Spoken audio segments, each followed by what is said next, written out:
下面请允许我再介绍一下这个 Fred Sauer 先生。Fred Sauer 先生是这个 Google App Engine 和 Google Web Toolkit 这两个很大项目的这个资深的工程师和这个推广大使。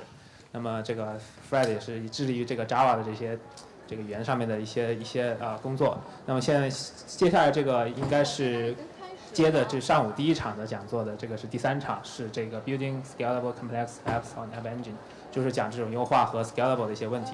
那么现在这个欢迎 Fred 先生。Thank you. Welcome everyone. Exciting to see a full house here almost. A little bit less than this morning, but still really good. Thank you for coming. This presentation goes a little bit more in depth. It has actual code examples than the session this morning. We have actual queries and Python code and a little bit of Java code as well. This presentation is called Building Scalable Complex Apps in App Engine. In particular, we're going to talk about list properties and merge joins, some interesting things for doing more than Hello World application. This talk is actually based on a talk that Brett Slatkin gave at Google I/O, and he was gracious enough to lend me the slides for this, so I appreciate that. In the front row, we have a member of the App Engine team visiting. It's John. He's available to answer questions later in the hall, just as myself. There's also Lindsay's here, not in the room, but he has the same logo on his shirt, the App Engine logo. You can recognize him from that. So let's get started. What will I cover today? First of all, we're going to talk about list properties, what they are, how they work, why they're useful. And we'll use a specific example of microblogging. Microblogging is where you send short text messages to update your status. So something like Twitter or Jaiku. And we'll talk about how list properties can really help the performance of your application, can do powerful things in the data store. We're also going to talk about merge join. Again, what that is, how it works, what kind of magic you can do with list properties, or things that seem magic. And here we'll use the example of the social graph. So who my friends are, where those friends live, and so forth. So first up, list properties. What is a list property? Well, it's simply a property in the data store that has multiple values. A regular property is something like a number or a string or a date. And you can imagine that if I'm storing an entity such as a name in the database, it might have two properties. It might have a first name and a last name. If I'm storing a person, it might be first name, last name, age, and date of birth. So those are simple properties.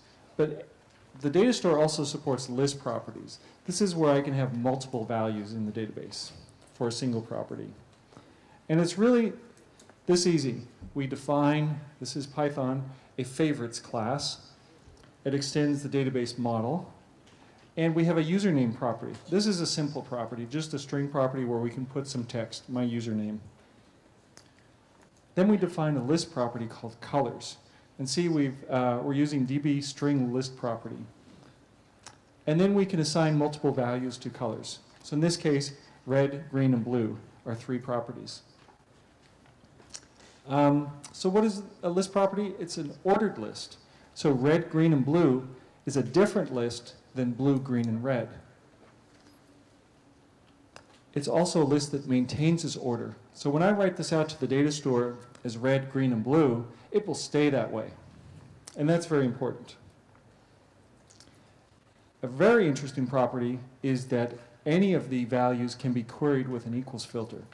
So if I select from favorites where colors equals green, this entity is returned. But if I select where colors equals blue, this entity is returned as well. If I select where colors equals orange, this one is not returned. Now the great thing is that I can query on 2 values. So I can say where colors equals green and colors equals red, and still this property is returned, because both are true. Colors contains 3 values, and I can select on any one of those 3. Now there's one more important thing, which is that the sort orders are not that useful unless we use a composite index, which has some limitations. And we can talk about that. But those are things you can kind of work around in most cases. So how can we use the list property? What is it good for? Well, we can track lists of related items, like favorite colors. What are all my favorite colors? Red, green, and blue. I can put them in one list property. I can also have multiple parallel lists that track tuple-like data. So, for example, I might have names of players in my game, Joe, Jane, and John, and I have a number of scores, 3 different scores. And because both lists have multiple values that retain their order, I always know that the first score, 1290, belongs to Joe, who is the first name in my list of players.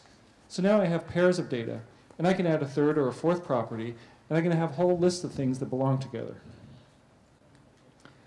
So they're really easy to use, but let's compare for a moment without list properties, just to show you.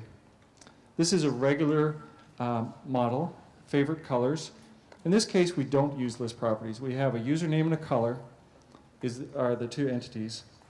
And anytime, if we want to select what are my favorite colors, I could do select from favorite colors where username is, and then I enter my username.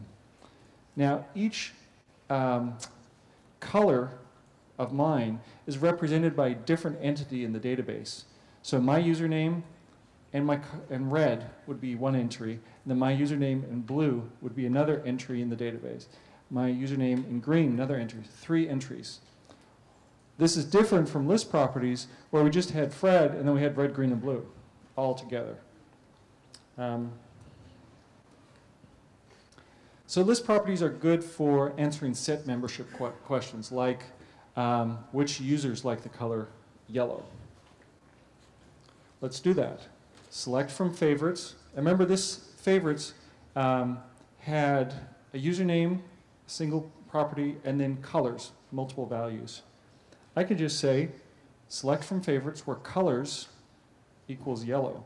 And any user that in its list has somewhere the value yellow will be returned to me.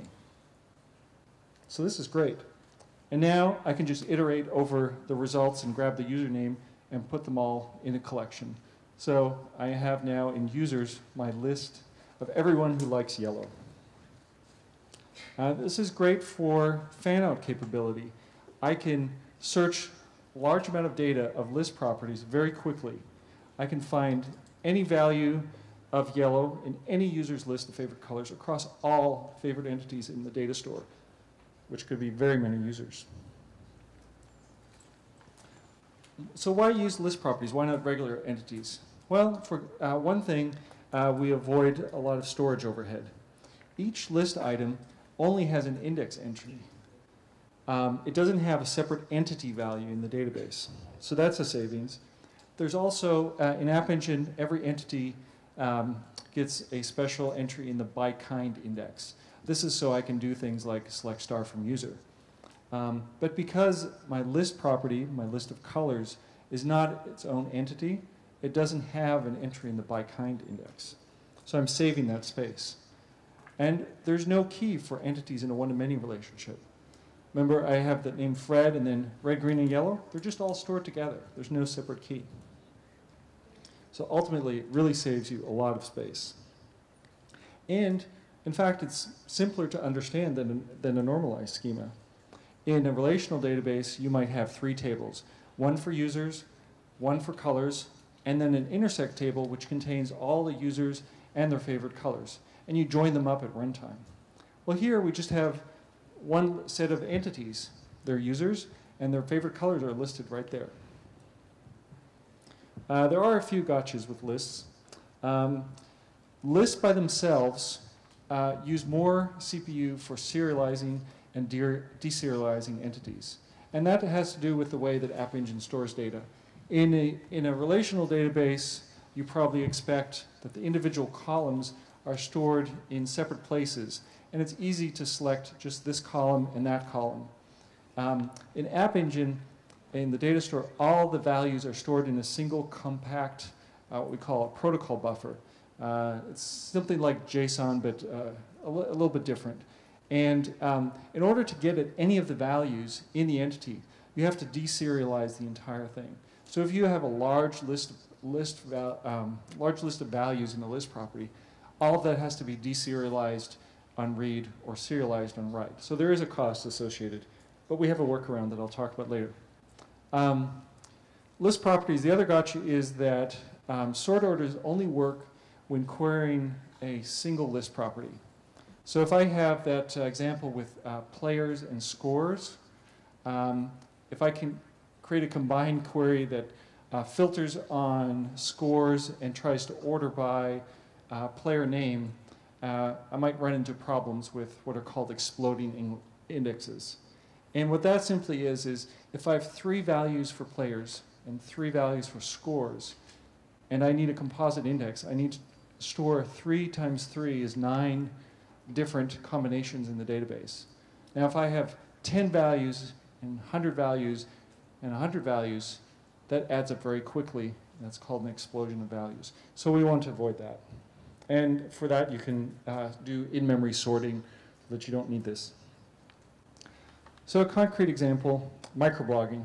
Again, Twitter, Jaiku, which is a publish-subscribe model or a broadcast multicast. Users type in a simple message like, what am I doing today? How am I feeling today? And that message gets sent to many other users. Maybe it's sent to 5 of my friends, or maybe 1,000 of my followers, or maybe 10,000 of my followers. And it's a really good example, simple to understand, of fan out, which is you start small and you go out very quickly to a very large number of users. So one user action, me typing my message, I'm feeling great today, goes out to a large number of users. So there's a lot of work to be done. And there's a large amount of data that needs to be pushed out to a large number of users. I only typed 20 characters, but those 20 characters have to go to maybe 10,000 users. So generally, fan out is hard. How do you handle this? Well, fan out can be inefficient, and if you do it wrong, you can duplicate that data. And email is an example of that. When I type an email and I send it to 100 people, usually the email system will create 100 copies of that email. They'll send one to you, one to you, one to you. Now, if 3 of you are in one mail server, maybe there's only 1 copy. But still, it's not very efficient.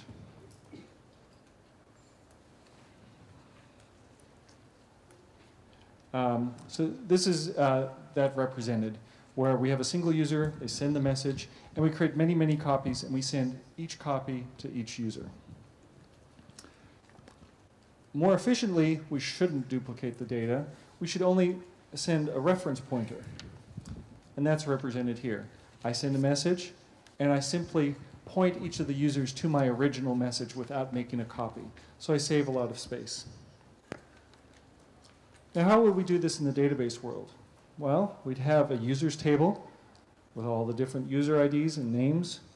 We have a messages table. Every message that's typed gets inserted there. This is very nice and normalized. And then I have this intersect table, users' messages. And there I associate each individual user with the message.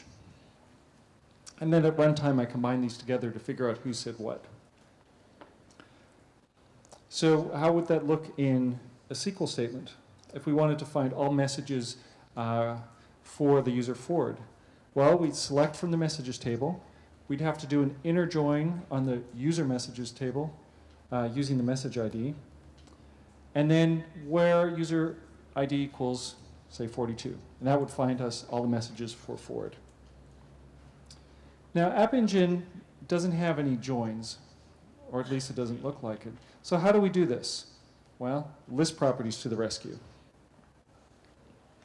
We create a message class, and we put in there a sender. This is me sending the message. A body, which is the message I typed, I'm feeling great today.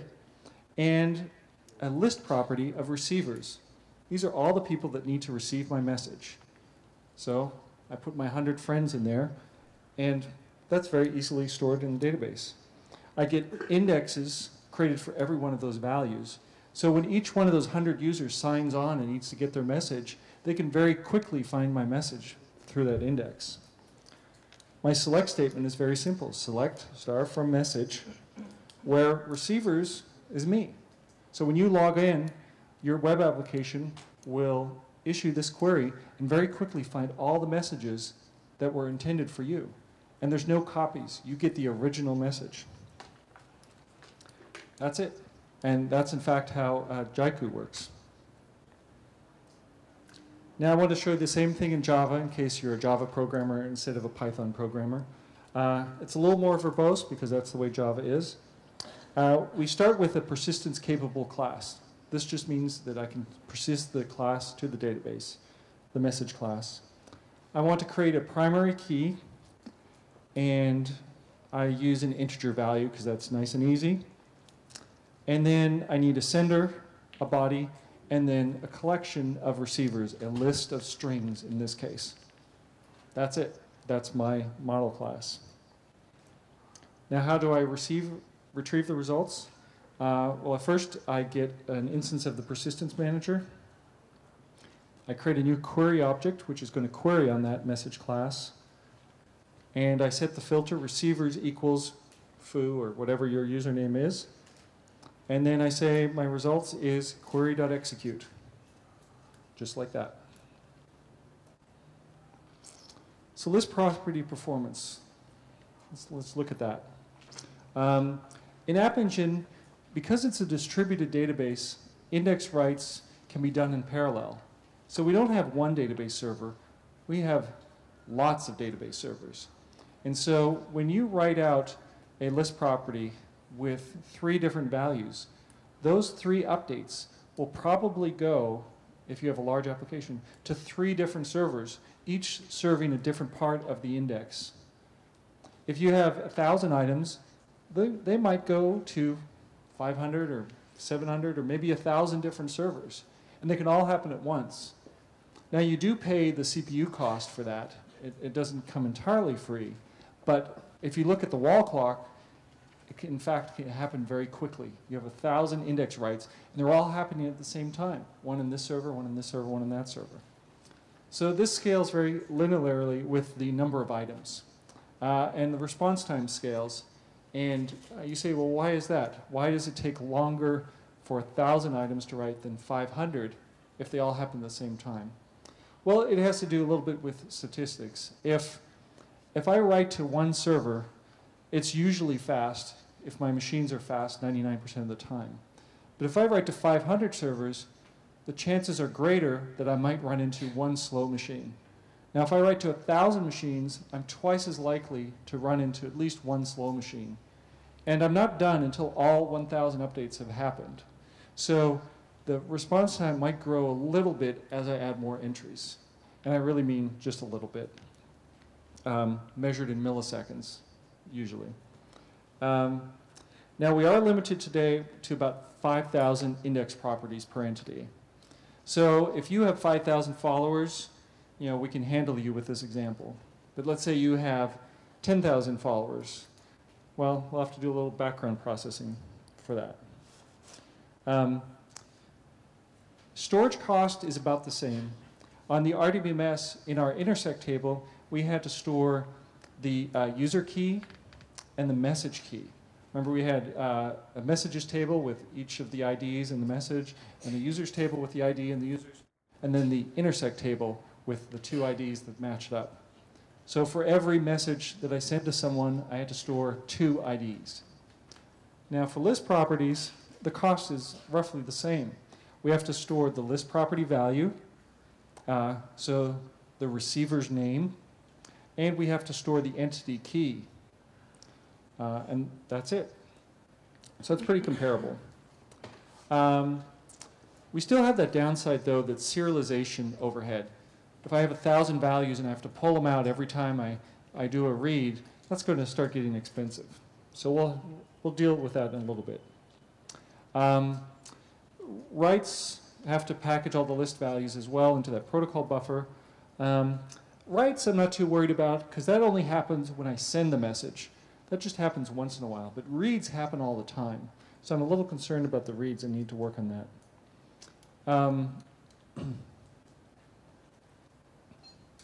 And if you want to read about protocol buffers, we have open sourced implementation that you can look at, and it's hosted on Google Code Project Hosting, and the URL is right here. Just search for protobuf, which is protocol buffers. So how do we improve list property performance? Well, when we query for messages that are being sent to me, we should really only query the information that we need. We don't care about all the list properties after we do the query. We want to find the original message. When I log in and want to see what messages are for me, I just want to see the messages. I no longer care where they came from. So what if we could skip all the data that we didn't want? That way we could avoid the serialization cost. So in GQL, what we'd like to do is just select foo, bar, or select A, B, different properties from my model and execute that query so that we only get the values that we need.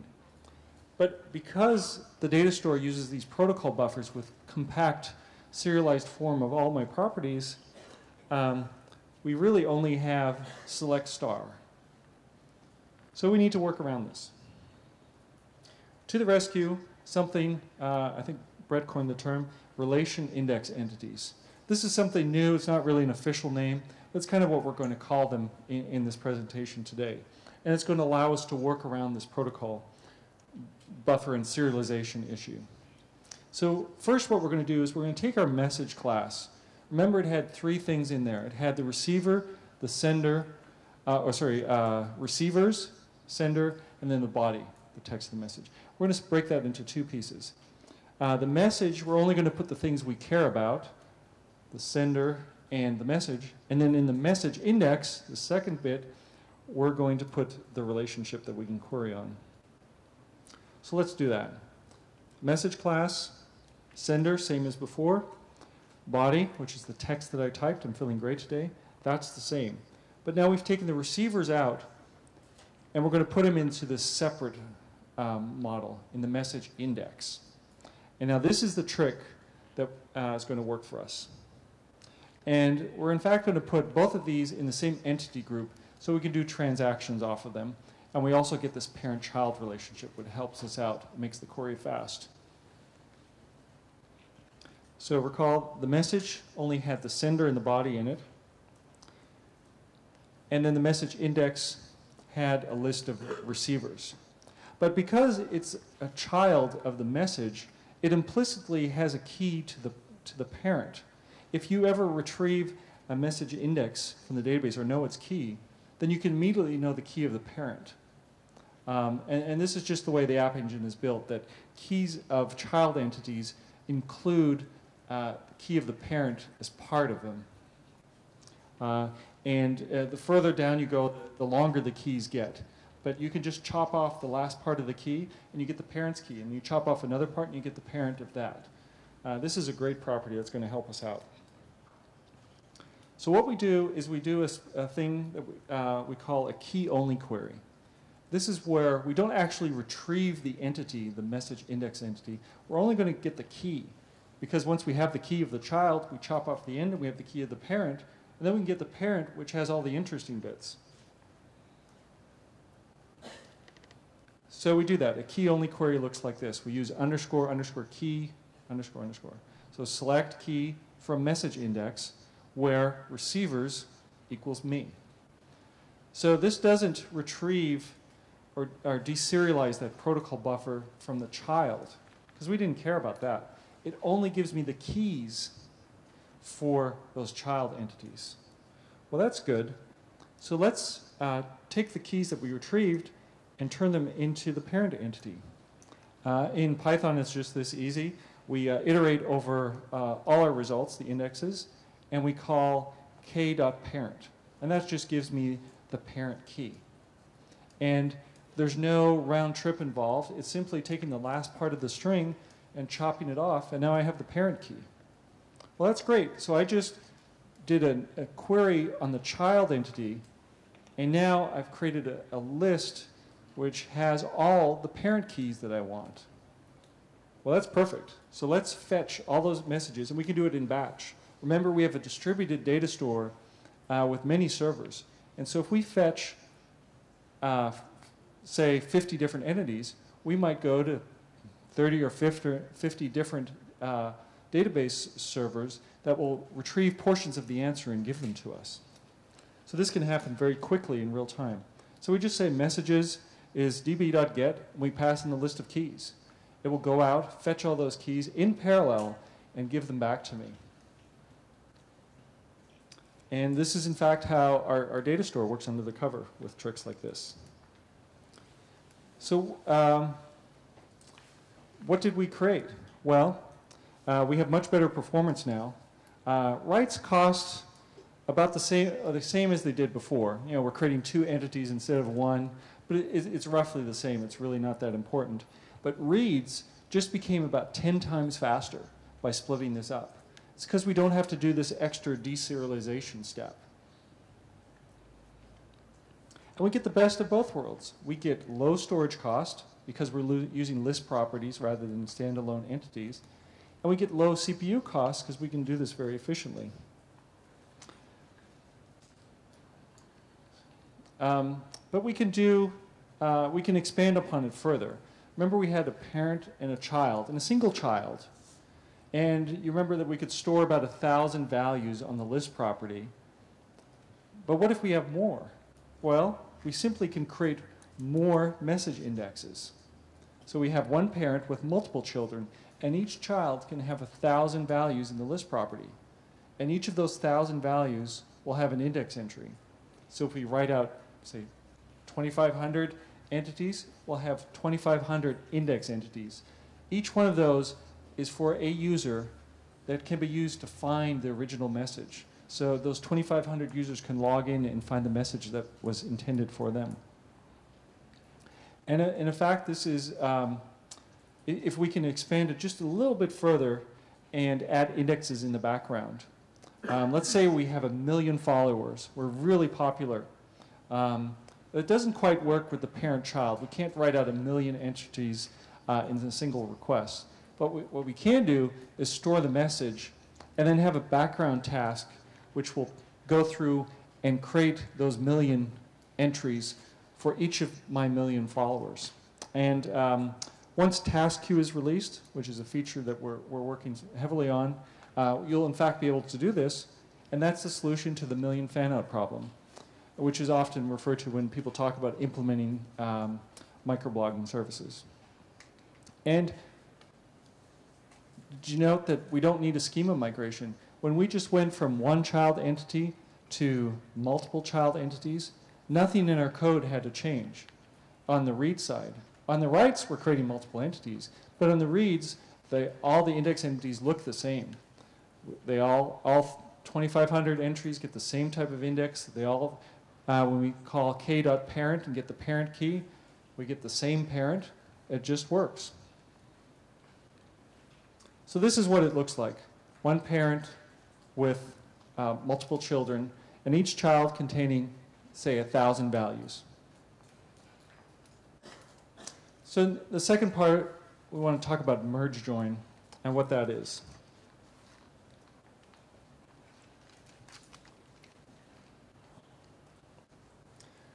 So you may have heard, or you often see referred, that App Engine, the data store, does not support joins.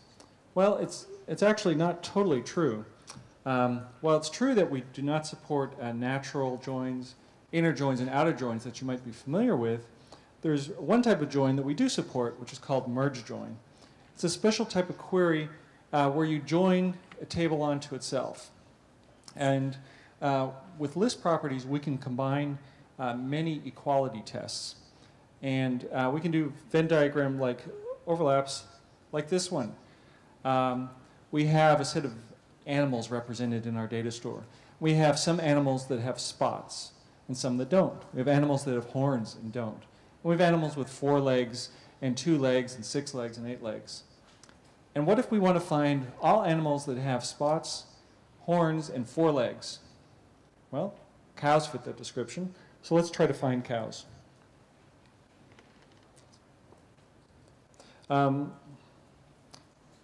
So these equality filters are really good for doing lots of tests, lots of filters. You saw the 3 filters, horns, spots, and 4 legs. But we can do more than 10 filters quite easily.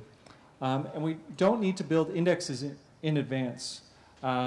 Because we have this merge join, the data store can actually find these overlaps for us.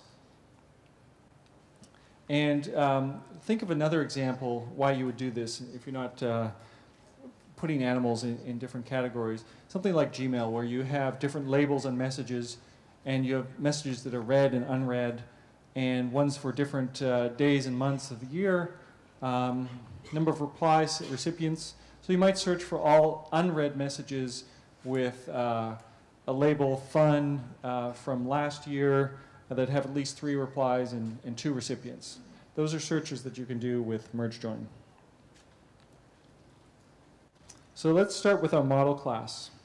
We have, we created an animal class, and we have a list property on here called has, and that's like has spots and has other things, has horns.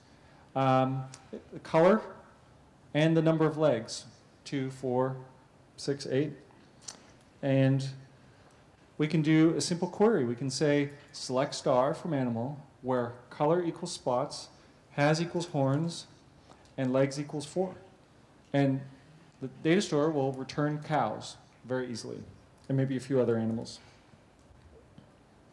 So merge join is not supported natively in Bigtable. If you read that Bigtable white paper, you'll see that not all the things that are in the App Engine data store are there. That's because we've added some layers on top of that. All property indexes in the data store are sorted globally. And this is something I'll talk about in the next slide, what that means. And the data store does a merge sort at runtime. So it gets different parts of the result set and kind of merges them together. It uses something called a zigzag algorithm, jumping back and forth between result sets to find the final answer or set of answers that you're looking for. Because the data store is distributed, we can do a lot of this in parallel. When we're fetching information about animals with spots, we're grabbing that over here, and we're fetching animals with horns over here and animals with 4 legs over there. Those are 3 different parts of the request that can all happen at the same time, and then we can merge those results in. So when we're doing those 10+ tests, we actually can do things very quickly in wall time. So when I said that all the index properties are sorted globally, this is what I mean. This is what an index property rows look like. We have here color equals red, and then key equals ant. That means there is an ant which has the property color equals red. There is an animal which is an ant. Also, there are 2 animals that have a color equals spots, namely bear and cow. And notice how bear is sorted first, because it starts with a B, and cow is sorted second. So there's a sort order here. Not only are all the colors together, and then the values, but the keys are sorted as well. Now we'll add other properties in here. Has equals hair, legs equals 2 and 4. These are all different properties, but they're all stored in one big distributed index. And it's sorted again globally. All the colors, C, start at the top, then has, H, and then L's at the bottom. And within, I pointed out before, within color equals spots, we had first bear, then cow. This global sort order is very important. And the fact that the keys are actually sorted for identical properties is important, because it will help us with our zigzag algorithm. So let's take these 3 sections and break them apart like this. And they may be sections that are actually retrieved from different parts of the distributed data store, but they're pulled in kind of on the fly when we issue our query. So the data store first starts looking and says, okay, I'm looking for rows with colors equal spots. It doesn't see the 2 rows there. It just starts with the very first one and says, okay, color equals spot, I found that, and the answer is bear. So let's keep looking.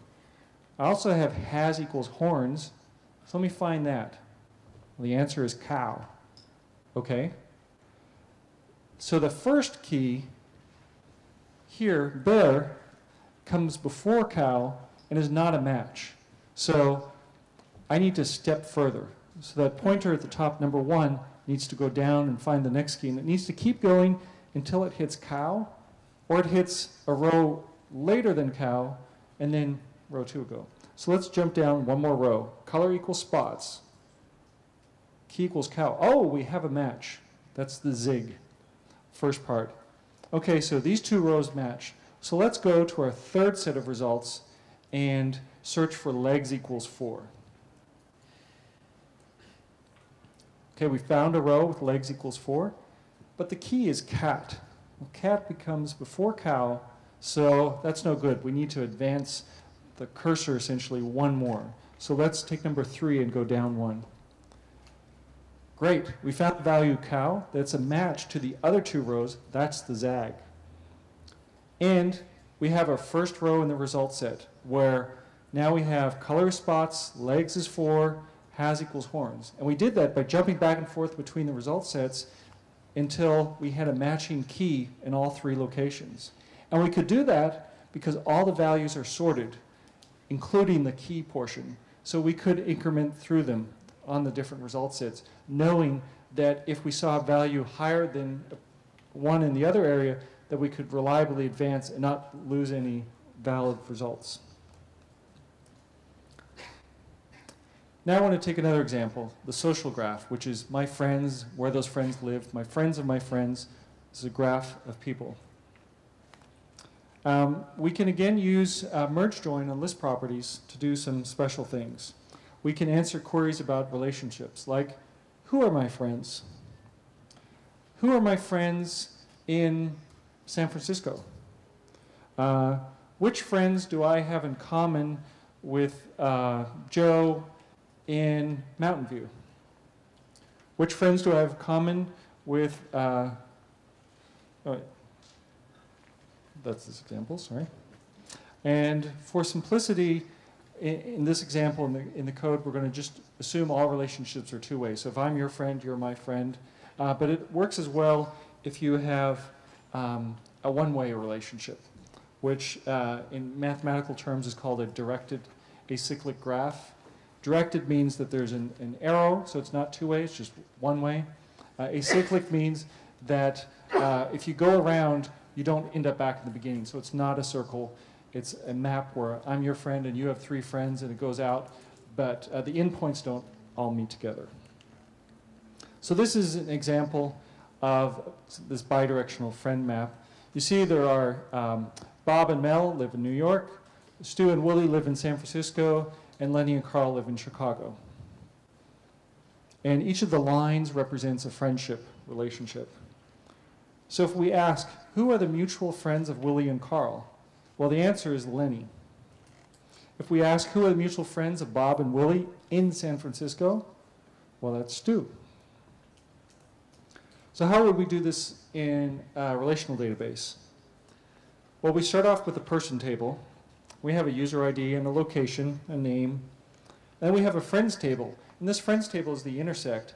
It joins one user with another user. So each row in this friends table represents a friendship between 2 users. Now, if we wanted to issue a SQL query to find friends of user X, we would select from the users table, we would inner join on friends, and use the user ID to map entities together, and then further restrict the results to one particular friend. So that you're probably familiar with this, written out a lot, a little complicated sometimes. If you also want to filter by location, you can just add a clause, and users.location equals San Francisco. If we now wanted to write a SQL query to find friends in common to these 2 users, we could select from users, and we join on the friends table twice. And on one relationship, we match the user IDs to user ID B.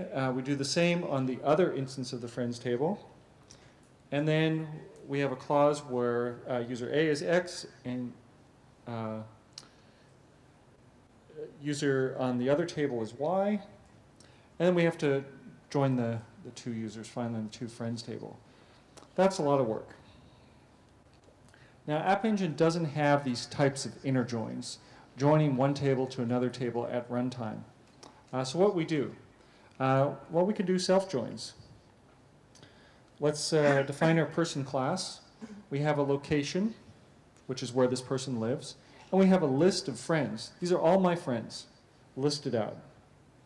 Then I can write a query, which is now quite simple. Select star from person, where friends equals 1 and friends equals parameter 2. So, and location is San Francisco. And I pass in myself and the other person. Well, this is a great query. It's very simple. I select from the person table where, and I have the friends clause in there twice. Friends equals 1 and friends equals 2. So both me and the other guy. But remember, friends is a list property, and I can do an equality filter on any of the values. So I'm looking for someone in the database who, in the list of all their friends, has these 2 values. And I can find it with this query. And that's it. You can use as many equality filters as you need. You can find friends in common with 3 people or 4 people. So what does merge join performance look like? Well, it scales with the number of filters and the size of the result set. So it's really good for queries that return a few results. Like I might have many friends and you might have many friends, but we only have a few friends in common. That's a good query for merge join. And generally a rule of thumb is fewer than 100 results. And the performance is quite similar to list properties. We get the same read-write speed. There's no extra storage overhead. And we can avoid the serialization cost with relation index entities. Well, there are a couple of gotchas, of course, as always. We need to watch out for pathological data sets. Those are data sets that are odd and not typical, that don't meet this path very well. And we have too many overlapping values. Imagine that we had lots and lots of animals, and they all had 4 legs. And they all have spots, and they're all yellow. We're trying to find all the yellow spotted animals' 4 legs. Well, then we get this zigzagging that is a lot of work. The other thing with merge join is that it doesn't work well with composite indexes, again because of that exploding index example I talked about before. It also means that you can't apply sort orders in your query. Now you can still sort in memory, you just can't in your select statement have an order by clause. Not a big deal, because if you only have a few results, you have 3 or 5 or 10 friends in common, those are very quickly sorted in memory. That should not be a big deal at all. So let's wrap up a bit. Kind of what we learned or looked at today was that you can use list properties and merge join for many different things. You can use it to solve the fan-out problem. The fact that I issue one action and need to reach 1,000 users, 10,000 users, maybe 1 million users once task queue comes online. I can store things like geospatial information. I can store relationship graphs, so friend graphs, who my friends are and where they live. And things like fuzzy values. So in order to use this, think about how to convert your queries today that you're writing in your application or maybe thinking about writing into set membership tests. So if I have my favorite colors, red, green, and blue, that's a set of colors. And what I want to know is, in that set, is the value yellow there? Is the value green there? Those are the types of tests that I can express very well here. Now, if we compute memberships at write time, then we can enjoy very fast reads when it's very important. So that's, in the example of the microblogging, I will write out all the senders that my message needs to be delivered to at write time. In that read time, I use the index and the parent key trick to very quickly retrieve my entities. I want to leave you with this slide, which includes links to 2 demos that Brett actually wrote, and they include a source code. You can go and play with the directed acyclic graph, which is kind of the friend graph, and then the publish subscribe test is kind of like the microblogging example. So you can actually play with those. Those are 2 applications deployed on App Engine. You can look at the source code, enter values, play with it. And then the first link up here, code.google.com/App Engine, is where you'll find all the documentation on App Engine. You'll find links to the community forums, the online help, articles, much, much more. And then my contact information if you want to send me an email afterwards, maybe ask a question. We'll take questions here if anyone, and certainly afterwards you can come find me in the hallways as well. Thank you very much.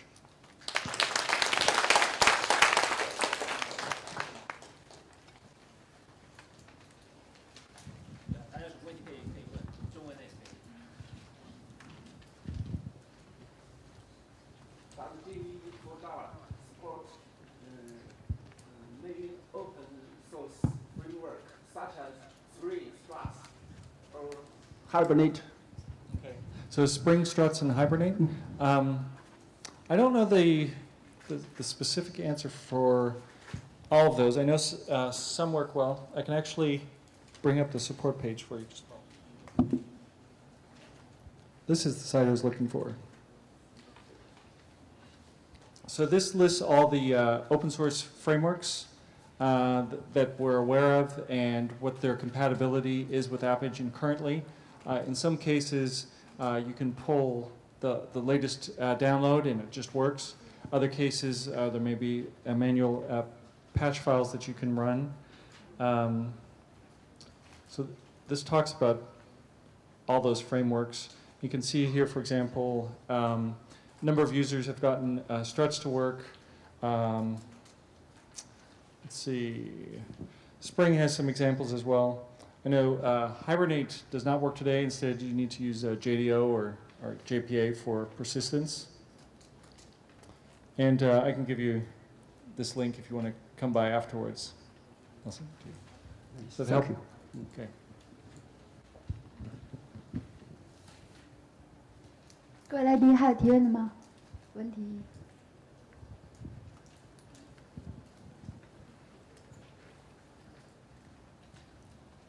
One more question? Yeah?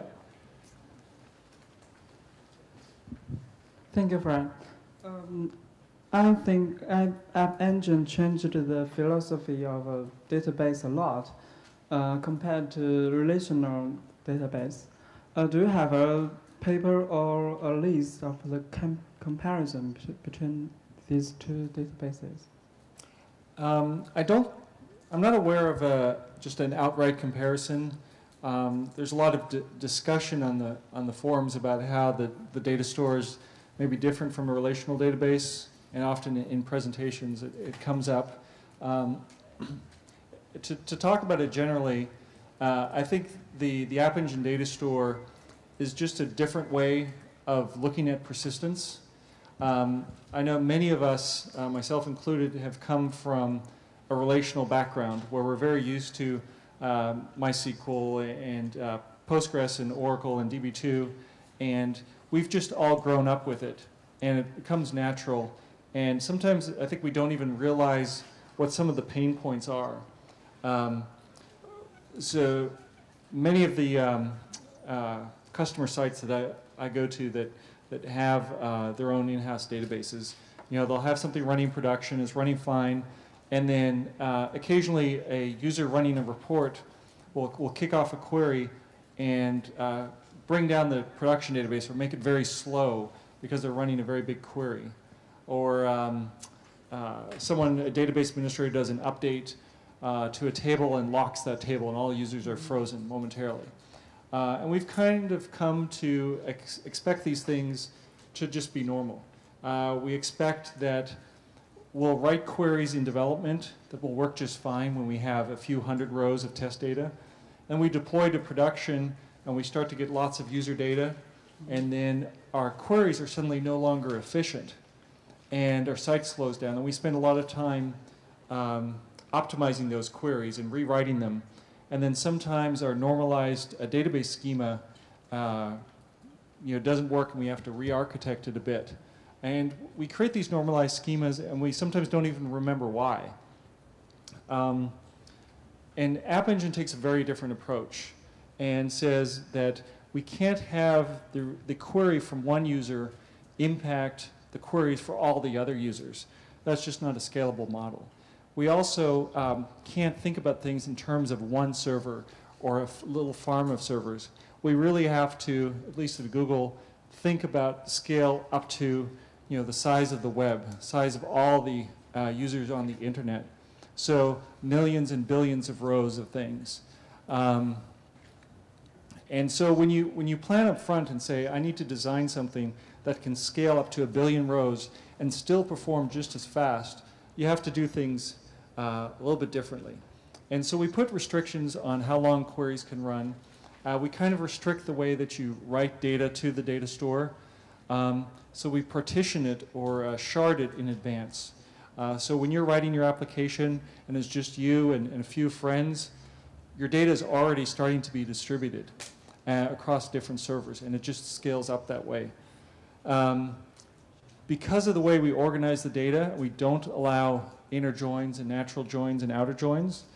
It's not really possible to create a poor running query. All queries in App Engine can return very quickly because we're always asking for a very specific set of data that will live close together on disk, or is a combination of multiple data sets like the zigzag, where you have a little bit of data here, a little bit there, and we merge them together. But we don't have the case where we do a Cartesian join from this table on that table on that table on that table, and the database server needs 4 gigs of memory to sort everything. We simply tell you that you need to write your data model in such a way that the data is already sorted. So when you ask for it, the right data is in the right place. And sometimes it means thinking ahead a little bit so that you think about how your application will be used before you store it. But on the other hand, some things are a lot more flexible. In the relational database world, you have a schema, a very fixed schema. You have a database with a number of columns. And while you sometimes can add a column maybe in production very quickly, it's hard to drop a column, especially without locking any users. And every row in the table has the exact same schema. So even if you have null values for 100 properties, all that space is, in most cases, allocated. With App Engine Data Store, every entity in the database can have a different set of properties. There is no global schema.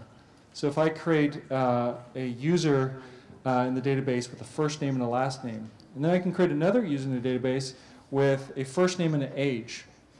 And those two are different. They have a different set of properties, but that's okay. So it actually allows me to do schema migrations on the fly. If I write my application in such a way that if there's no age in the database that I just created when I need it, then I have no weekend migration of my data store. I can simply deploy a new version of my app, and as users come in and use my site, very slowly my data store is automatically migrated. And some users will have a first name and a last name, some users first name, last name, and age.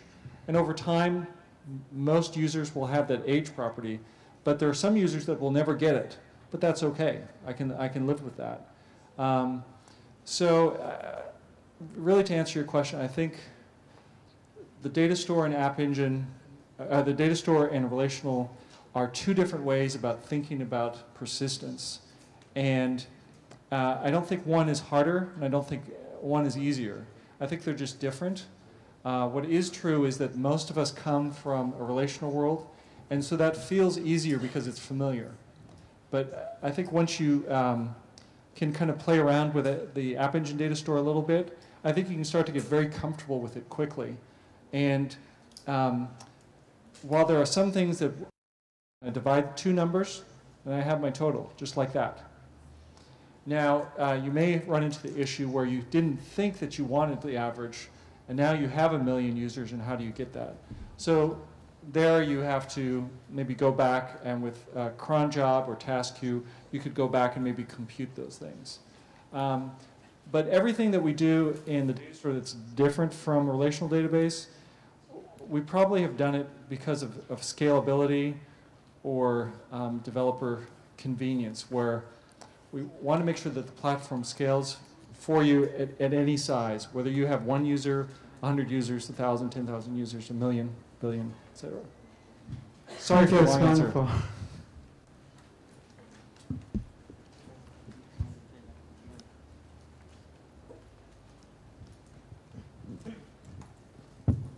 I have nice to meet you here. I have 3 questions now. The first one is that, as we know, cloud computing is a very hot topic. So, what's your take about cloud computing and SAS? The second question is that the App Engine is a running platform or development platform. The third question is that what program languages can be used in App Engines? Thank you. Okay. So the programming languages first. Currently, Java and Python are the 2 languages that are natively supported on App Engine. The same page actually talks about a few different languages like JRuby, Groovy, and Scala that run on the Java virtual machine. And some of these you can actually just run on App Engine. Your first question is about cloud computing, my thoughts on that, and then software as a service, SaaS. The way I like to think about it is that we have infrastructure as a service is kind of the lowest level, which is when you rent a virtual machine or a piece of hardware in the cloud. So from a hosting provider, you say, I want 5 machines, give me 5 IP addresses, 5 operating systems, and power and cooling, and I'll supply the software, the configuration, and everything. So that's infrastructure as a service.